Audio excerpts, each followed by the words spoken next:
Oi, meu nome é Raíssa Vitória do Segundo Alimentos e hoje eu vou falar sobre o estudo do passado e a arqueologia.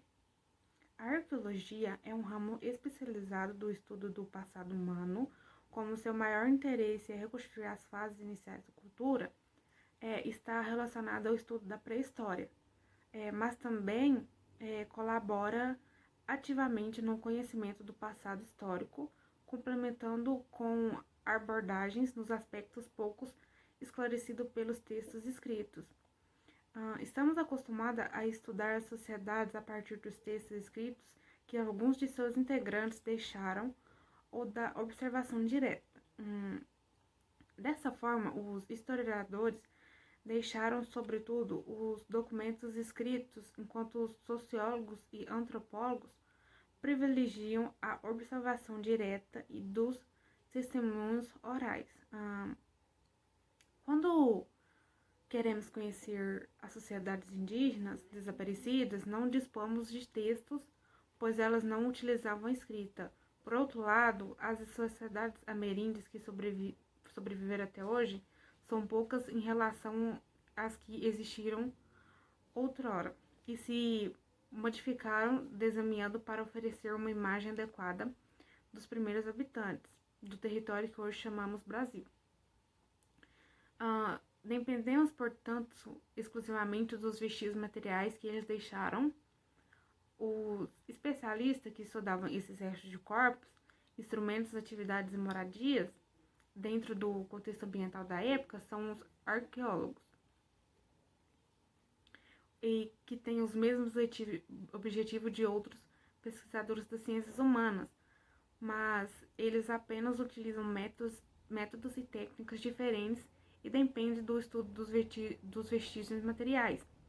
Isso os leva a dar grande importância tanto ao que se convém chamar de cultura material, quanto aos aspectos da vida cotidiana e ao ambiente no qual viveram as populações pretéritas. Ao analisar os materiais procedentes das escavações que empreendem, com técnicas cada vez mais sofisticadas, a arqueologia indica, em linhas gerais, a evolução cultural da humanidade, isolando características específicas nos artefatos produzidos pelos mais diferentes grupos, seja ela considerada parte da antropologia cultural, como prosuperam certos autores, ou uma maneira de fazer história. Como querem outros, os objetivos da arqueologia são os de reconstruir imagens da vida por meio de evidências materiais que restaram do passado, e os restos e fatos isolados, contudo, não chegam a ter significação. A soma de informações e o relacionamento entre elas estabelece um contexto e que possibilitam a reconstituição cultural para que exista uma cultura arqueológica e imprescindível, que os restos materiais ou artefatos apareçam associados e repetidamente em locais de habitação e de cultos do mesmo tipo.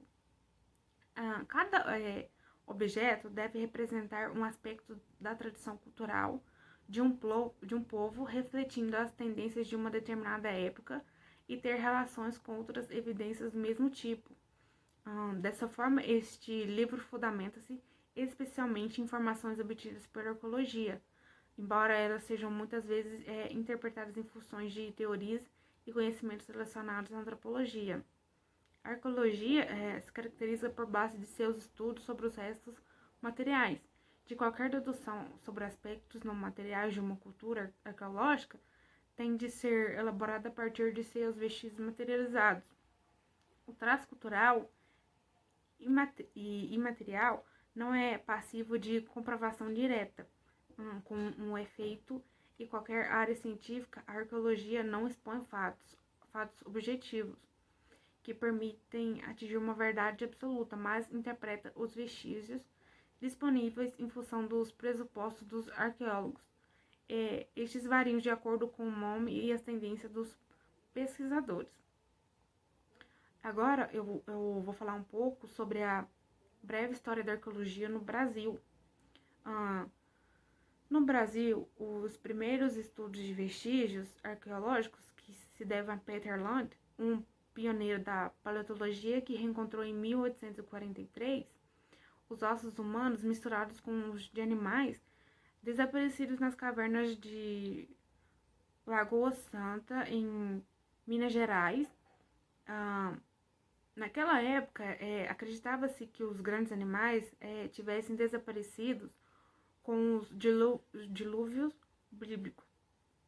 E Lund foi o primeiro a se pensar na existência de um homem antediluviano nas Américas, mas isso não foi seguido. Também descreveu para o público europeu instrumentos de pedra polida encontrados pelos camponeses e disse que os amontoamentos de concha encontrados no litoral brasileiro era obra dos primeiros habitantes do lugar. E isso foi importante para o reconhecimento da origem humana dos sítios parecidos que existiam no norte da Europa. No final do século XIX, foram realizadas as primeiras escavações arqueológicas nos Moçambiques. Na perspectiva daquela época, tratava-se essencialmente de encontrar objetos que permitissem saber qual era o patamar evolutivo atingido pelos indígenas brasileiros em relação a uma escala estabelecida na Europa. Considerava que os nativos do Brasil eram muito primitivos e que seus ancestrais seriam incapazes de elaborar as belas cerâmicas e esculturas de pedras encontradas em vários sítios. Os arqueólogos tornaram-se conscientes de que a pesquisa científica não é neutra, mas ideologicamente orientada. Sendo assim, tomando medidas para que não ocorresse o risco de cair num ceticismo estéril ou numa licenciosidade interpretativa que justifica qualquer posição política e tiraria a criatividade da pesquisa científica.